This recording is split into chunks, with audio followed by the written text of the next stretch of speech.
sipon na nakaupo, subukan na naman tumayo. At baka matanaw na nyo ang tunay na kalagayan ko.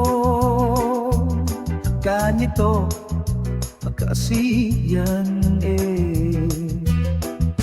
Tao pa, nandyan po ba kayo sa loob ng malaking bahay at malawak na bakuran? Mataas na pader at pinapaligiran at nakapila mga mamahaling sasakyan.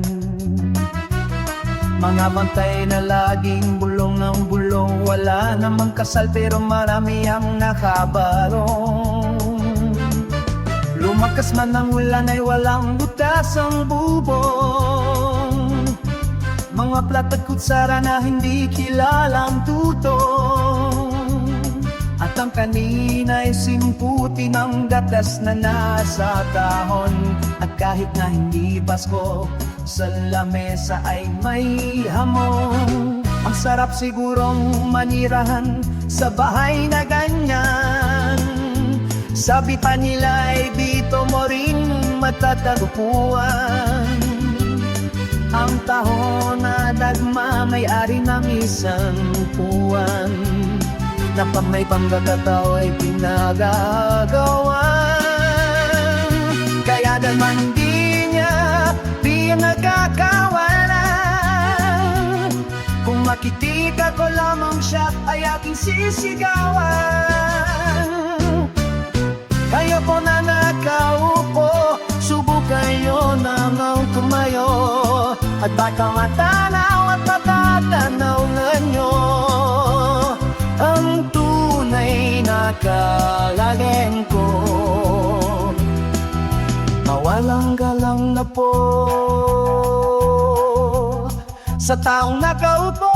Alam nyo bang pantakal ng bigas namin ay di puno? Ang dingding ng bahay namin ay tinatapi-tapi.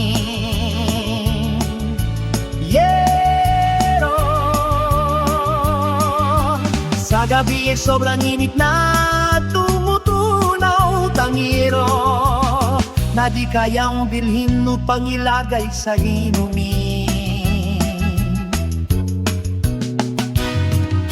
Pinakulong tubig sa lumang takuring uling-uling.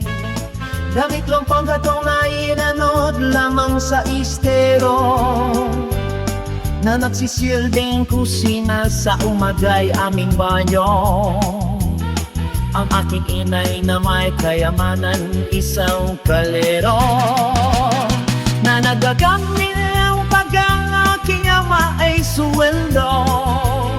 Pero kulang na kulang pa rin, ulam matuyot asin. Ang 50 pesos sa maghapoy pagkakasyahin. Di ko alam kung talagang mamaming harang o mataas lang ng bato, o nabubulag-bulag na po kayo. Kahit sa dami ng pera nyo,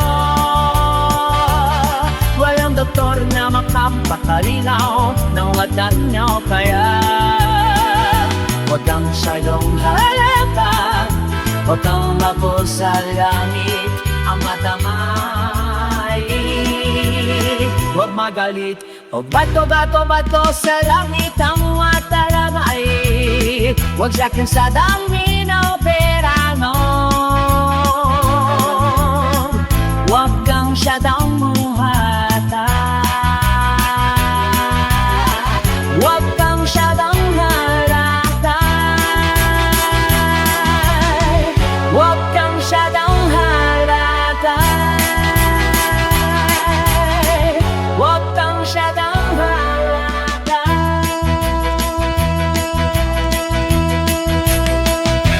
hey, hey, hey, hey.